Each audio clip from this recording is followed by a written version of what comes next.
మనకి గుణదల దగ్గర కానీ మనకి అదిసింగ్ నగర్ కానీ వీటికి రిలేటెడ్గా పెట్టడానికి 6 ఫ్లైఓవర్లు అన్నది మనం గతంలోన మల్లాది విష్ణు గారు ఎమ్మెల్యేగా ఉండేటప్పుడు ఆయన 6 ఫ్లైఓవర్లకి శాంక్షన్ కూడా తీసుకున్నారు. అవి ఒకటి రన్నింగ్లోకి వచ్చింది మనకి, మిగతాయి కూడా ఇన్ ఫ్యూచర్లోన అవి కూడా పూర్తి చేస్తాము అన్ని రకాలుగా. అందులో ఎలాంటి ఇది లేదు. విజయవాడ సిటీ అన్నది ఈరోజు మనకి కొండల మధ్యలో ఉంటుంది. 65 కిలోమీటర్లు మాత్రమే విజయవాడ సిటీ. అవును. ఇందులోన నేషనల్ హైవే రోడ్స్ వస్తున్నాయి. అవును. అలాగే కెనాల్స్ 3 కెనాల్స్ ఉన్నాయి. అలాగే మనకి రైల్వే లైన్స్ కూడా సిటీ మధ్యలోనే ఉన్నాయి. సిటీ మధ్యలో రైల్వే లైన్స్ ఉన్నాయి. ఇన్ని రకాలుగా కంజెస్టెడ్గా ఉన్న సిటీ విజయవాడ సిటీ. ఇందులోన మనకి ఈ భవానీ దీక్షలు కానీ అలాగే మనకి దసరా ఉత్సవాలు కానీ వచ్చేటప్పుడు మాత్రం చాలా ఇబ్బందికరమైన వాతావరణం ఉండటం అన్నది జరుగుతుంది. గత ఎప్పటి నుంచో ట్రాఫిక్ కూడా నిలిచిపోయిన రోజులు మనకి ఉన్నాయి. కానీ మనకి ఏదైతే ఔటర్ రింగ్ రోడ్డు రాబోయే కాలంలోన ఖచ్చితంగా జగనన్న వైనాట్ 175 దిశగా దూసుకెళ్తారు. 100% మళ్ళీ జగనన్న పాలన అన్నది వస్తుంది. ఔటర్ రింగ్ రోడ్డు కూడా జగనన్న చేతుల మీదుగా ఓపెనింగ్ అన్నది చేస్తాము. సో విజయవాడ మీద అయితే చిన్న చూపు లేదు. విజయవాడ మీద చిన్న చూపు లేదండి. గత 5 ఏళ్ల కాలంలోనే చంద్రబాబు నాయుడు టైంలోనే విజయవాడ నగరం చిన్న చూపుకు గురి అయింది. ఎట్లా చెప్తారు? వాళ్ళు ఫ్లైఓవర్ కట్టారంటున్నారు. వాళ్ళు ఫ్లైఓవర్ మేము కట్టాము, వాళ్ళు పూర్తి చేశారంటున్నారు. ఆ ఫ్లైఓవర్ కూడా 1 వే మేమే కట్టాము, వాళ్ళు పూర్తి చేసుకున్నారని చెప్తున్నారు. ఫ్లైఓవర్ శాంక్షన్ చేసింది ఎవరండి? Central government. అది వీళ్ళు చేసింది ఏముంది అందులోన? విజయవాడ నగరానికి స్మార్ట్ డ్రైన్స్ కోసమని 400 కోట్లు వస్తే దాన్ని అమరావతికి మళ్లించిన ఘనత చంద్రబాబు నాయుడుది. అంటే విజయవాడ నగరంలో ఉన్న ప్రజలు కదా, మనుషులు కదా, వాళ్ళకి కనీస అవసరాలు అన్నది అవసరం లేదా? మీరు విజయవాడ నగరానికి వచ్చిన నిధులు కూడా మీరు అమరావతికి ఎలా మళ్ళిస్తారు? విజయవాడ నగరాన్ని పూర్తిగా నిర్లక్ష్యం చేసి ఇది స్మార్ట్ సిటీ కాకుండా చేసి తుప్పల్లోన అమరావతిని ఏర్పాటు చేసుకొని దాన్ని స్మార్ట్ సిటీ అని పెట్టి ఇక్కడికి రావాల్సిన 100,000 కోట్లని విజయవాడ నగరానికి రాకుండా చేశారు. ఈరోజు స్మార్ట్ సిటీలుగా ఉన్న నగరాలకి వస్తున్న ఆదాయం, వస్తున్న ఫండ్స్ ఈరోజు మాకెందుకు రావటం లేదు? కానీ మాకు జగనన్న ఏదైతే నేను మీ వెంట ఉన్నాను, మీ డెవలప్మెంట్ చేయండి, రాష్ట్ర నిధులు కానీ ఫైనాన్స్ కమిషన్ నిధులు కానీ జనరల్ ఫండ్ కానీ మీరు పూర్తిగా వినియోగించుకొని మీరు మీ సిటీని డెవలప్ చేసుకోండి అని చెప్పి మాకు ఫ్రీ హ్యాండ్ ఇవ్వటం జరిగింది. దాని మూలాన 3rd ర్యాంక్ ఇండియాలోనే సూరత్, ఇండోరు తర్వాత విజయవాడ 3rd ర్యాంక్ తెచ్చుకుంది. అలాగే నెక్స్ట్ ఇయర్ 5th ర్యాంక్ తెచ్చుకున్నాం. ఈ ఇయర్ 6th ర్యాంక్ తెచ్చుకున్నాం. టాప్ 10 సిటీస్లోన విజయవాడ సిటీ ఎప్పుడూ ఉంటుంది ఇండియాలో. అంత ఘనమే ఉందండి ఇక్కడ. అంత చేస్తుంది ఏముంది? ఎందుకు చేయటం లేదు సార్? ఎందుకు చేయటం లేదు? Garbage free city sir. ఎక్కడ చెత్త అన్నది మీరు వెతకండి.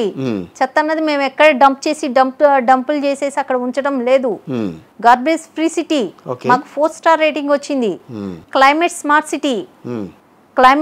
క్లైమేట్ లోన పొల్యూషన్ లేకుండా పూర్తి స్థాయిలో మేము ఫ్లేవర్ బ్లాక్స్ వేసి ఎక్కడ రోడ్ల మీద కూడా చెత్త పైకి లేవకుండా క్లైమేట్ స్మార్ట్ సిటీలో కూడా మేము 5 స్టార్ రేటింగ్ తెచ్చుకోవడం జరిగింది విజయవాడ సిటీ. ఇన్ని రకాలుగా మేము విజయవాడ సిటీని కొండ ప్రాంతాల్లో కూడా చెత్త ఎక్కడ డంపింగ్ లేకుండా, ఎక్కడ పడితే అక్కడ డంప్ చేయకుండా పూర్తి స్థాయిలో డంపింగ్ నిరోధించి, రోడ్ల మీద ఎక్కడ పడితే అక్కడ చెత్త లేకుండా నిరోధించి ఈరోజు అలాంటి ర్యాంకులు మేము సాధించగలిగినాము అని అంటే ఇండియాలో, ఇదేదో ఆంధ్రప్రదేశ్లోన ఉన్న 26 జిల్లాలకి కాంపిటీషన్ కాదు, ఇండియాలో తెచ్చుకున్నాము అని అంటే, నేషనల్ వైడ్గా తెచ్చుకున్నాము అంటే it's not a small issue.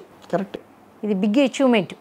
ఇది విజయవాడ సిటీ ప్రజలది. మీరు వచ్చిన తర్వాత సాధించగలిగారని అంటారా? ఆ క్రెడిట్ మీరు వేసుకోగలరా? ఎందుకు వేసుకోలేము సార్? మా కార్పొరేటర్లు, మా అధికారులు, మా ప్రజాప్రతినిధులు, మా ఎమ్మెల్యేస్, మా మినిస్టర్స్, మా సీఎం గారు అందరూ కలిసి తెచ్చుకున్న ర్యాంక్స్ ఇవి.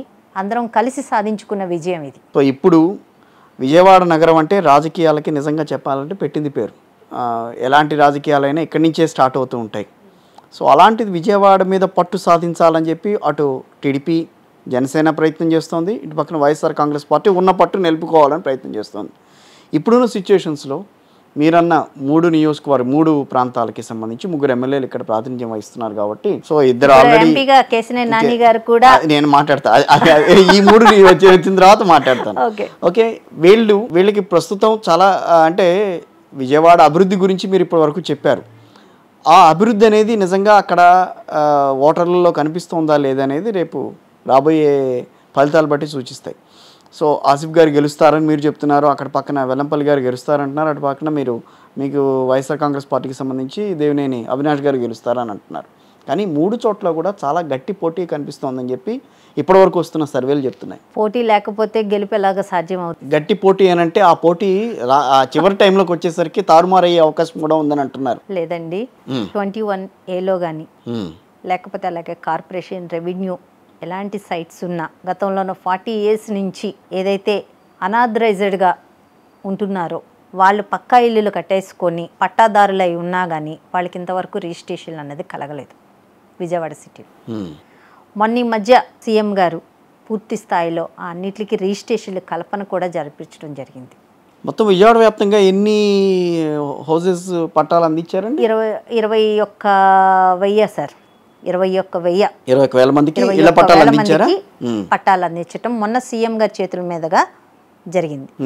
అలాగే 463 జీవో ప్రకారం 225 జీవో ప్రకారం కూడా కొండ ప్రాంతంలో ఉన్న వాళ్ళకు కూడా పట్టాల కల్పన అన్నది చేయటం జరిగింది. అలాగే జగనన్న హౌసింగ్ ఏదైతే ఉందో అది 93,000 మందికి స్థలం అన్నది ఇవ్వడం జరిగింది. ప్రతి 48 గజాల స్థలం, దాని గురించి సెంటు భూమి 93,000 మందికి విజయవాడ సిటీలోన 3 నియోజకవర్గాల మీద ఇవ్వటం జరిగింది. అట్లా రిజిస్ట్రేషన్లు కూడా పూర్తి స్థాయిలో అవ్వటం జరిగింది. ఈరోజు పిల్లల చదువుల విషయం చూసుకుంటే ఎవరు అద్దాకలతో లేవరు, అంతే కదండి. అవును, ఎవరైనా భోజనం చేయాలంటే పూర్తి స్థాయిలో చేస్తారు కానీ అద్దాకలతో ఎవరు లేకరు. ఇప్పుడు అద్దాకలతో ఉన్నారు ప్రజలు. ఎందుకంటే చదువుల విషయంలోన జగన్మోహన్ రెడ్డి గారు తీసుకున్న నిర్ణయాలు ఎక్కడ కనీ విని ఎరుగని విధంగా ఈరోజు తీసుకోవటం జరిగింది. గవర్నమెంట్ స్కూల్స్ బాగా డెవలప్ చేశారు సార్. విజయవాడని కాదు, టోటల్గా ఆంధ్రప్రదేశ్, హోల్ ఆంధ్రప్రదేశ్ చేయటం జరిగింది. ఇంగ్లీష్ మీడియమే కానివ్వండి, పిల్లలకి అమ్మఒడే కానివ్వండి, విద్యా దీవెన, వసతి దీవెన కానివ్వండి, మిడ్ డే మీల్స్ కానివ్వండి, అలాగే పౌష్టికాహారం తోటి మిడ్ డే మీల్స్, అలాగే పిల్లల యూనిఫామ్ నుంచి, స్కూల్ బుక్స్ నుంచి, బ్యాగ్స్ నుంచి ప్రతి ఒక్కటి ఆయన పరిశీలించి ఇవ్వటం అన్నది చిన్న విషయం కాదు. ఓకే, ఈరోజు పిల్లలు చదువుల విషయంలోనే ముందుకెళ్తున్నారు. ఇది ఇలాగే కంటిన్యూ అవ్వాలి. పూర్తి స్థాయిలో విద్యకు ప్రాధాన్యత ఇస్తున్న వ్యక్తిగా జగన్మోహన్ రెడ్డి గారు పూర్తి స్థాయిలో ప్రజలు వినియోగించుకోవాలి. మా పిల్లలు విద్యావంతులు అవ్వాలి అని అంటే పూర్తి స్థాయిలో వాళ్ళు కడుపు నిండా తినాలి. కడుపు నిండా తినాలి అంటే మళ్ళీ జగన్మోహన్ రెడ్డి అన్న వ్యక్తి మధ్యాహ్న భోజన పథకం ఆంధ్రప్రదేశ్కి మళ్ళీ రావాలి. వాళ్ళ పిల్లలు పూర్తిగా విద్యావంతులు అవ్వాలి అని అంటే మళ్ళీ జగన్మోహన్ రెడ్డి గారు వస్తేనే ఈ విద్యా వ్యవస్థ అన్నది ఇంకా ముందుకెళ్తుంది. అలాగే ప్రజలు కూడా పూర్తి స్థాయిలో వాళ్ళ పిల్లల విద్యని వినియోగించుకునే విధంగా ఈ రోజుకి విద్యకి, వైద్యానికి ప్రాధాన్యత ఆంధ్రప్రదేశ్లో ఉన్నంత ఇండియాలో ఎక్కడా లేదు. ఈరోజు 5 లక్షలు ఆరోగ్యశ్రీ నుంచి 25 లక్షలు చేయటం అన్నది చిన్న విషయం కాదు. ఈరోజు డయాలసిస్ పేషెంట్లు ఎవరైతే ఉన్నారో, కిడ్నీ వ్యాధిగ్రస్తులు కానీ, అలాగే మనకి క్యాన్సర్ పేషెంట్లు కానీ, ఈ డయాలసిస్కి 5 లక్షలు 3-4 అట్లాగే అయిపోతుంది డయాలసిస్కి. మరి తర్వాత పీరియడ్ వాళ్ళు ఎక్కడికి వెళ్ళాలి? ఈ యొక్క ఆలోచన ఎవరు చేస్తారు, ఎందుకు చేస్తారు? సో వైద్యపరంగా మౌలిక సదుపాయాల విషయంలో మాత్రం ఎక్కడ మీరు వెనక్కి తగ్గలేదు. ఈరోజు అక్కడ మనకి శ్రీకాకుళం జిల్లా, విజయనగరం జిల్లా ఉద్దానం అది ఎంత పెద్ద పని అండి అది. ఈరోజు అక్కడ 200 పడకల హాస్పిటల్ కట్టడం అంటే అది చిన్న విషయమా? ఎందుకు గతంలోనే ఇలాంటి ఆలోచనలు ఎందుకు రాలేదు? అప్పుడు ఇదే బడ్జెట్ కదా, ఇప్పుడు ఇదే బడ్జెట్ కదా. ఇప్పుడు ప్రజలకి ఇంత సంక్షేమము, ఇంత అభివృద్ధి అందజేస్తున్న జగన్మోహన్ రెడ్డి గారిని ఎందుకు ఆంధ్రప్రదేశ్ ప్రజలు కాదనుకోవాలా? ఒక సీఎంగా జగన్మోహన్ రెడ్డి గారికి మళ్ళీ సీఎం అవ్వాలి అన్న పట్టుదల ఆయనకి ఎంతున్నా కానీ, అవసరం ఎంతున్నా కానీ, ఆంధ్రప్రదేశ్ ప్రజలకు మాత్రం ఆయన్ని సీఎం చేసుకోవాల్సిన అవసరం ఇంకా 1000 రెట్లు ఉంది. సీఎంగా జగన్మోహన్ రెడ్డి గారిని తెచ్చుకోవాల్సిన అవసరం కానీ బాధ్యత కానీ ఆంధ్రప్రదేశ్ ప్రజలకి 100% ఆయన అభివృద్ధి ఏం చేయలేదు కదా కావాలి. సో అభివృద్ధి ఏం చేయలేదు కదా, డీబీటీ ద్వారా డబ్బులు పంపించేశారు ఆయన. సో అభివృద్ధి చేస్తుంటే కనుక మళ్ళీ మేము వాళ్ళని ఆయన ఎన్నుకునే వాళ్ళం అని చెప్పి, ఆయన ఎన్నుకుంటామని చెప్పి కొంతమంది చెప్తున్నారు. అభివృద్ధి అనేది ఓకే సార్, గత 5 ఏళ్ల కాలంలో చంద్రబాబు నాయుడు గారు అభివృద్ధి ఏం చేశారు చూపించమని. అమరావతి కొన్ని నిర్మించామని చెప్తున్నారు, కియా ఫ్యాక్టరీ వచ్చిందని అంటున్నారు, చాలా విషయాల్లో మేమే ముందడుగు వేసామని వాళ్ళే చెప్పుకుంటున్నారు. అమరావతి ఎందుకు నిర్మించాలి? ఒక మాట, అమరావతి ఎందుకు నిర్మించాలి, ఎందుకు అమరావతి కావాలి, ఎందుకు 34,000 ఎకరాలని కొనాలి, దేనికి? అదేంటి అమరావతి మరి రాజధాని నిర్మాణం మరి జరగాలి కదా, రాజధాని లేని రాష్ట్రం అయింది కదా. అవునండి, ఒక్కటి పర్మనెంట్ బిల్డింగ్ ఒకటైనా కట్టారా? లక్షల కోట్లు వెచ్చించి పర్మనెంట్ బిల్డింగ్ ఒకటైనా కట్టారా? తాత్కాలిక బిల్డింగ్లా? ఎవరు సొమ్ము సార్ తాత్కాలిక బిల్డింగ్లు కట్టి మళ్ళీ మీరు పర్మనెంట్ బిల్డింగ్లు కట్టడానికి?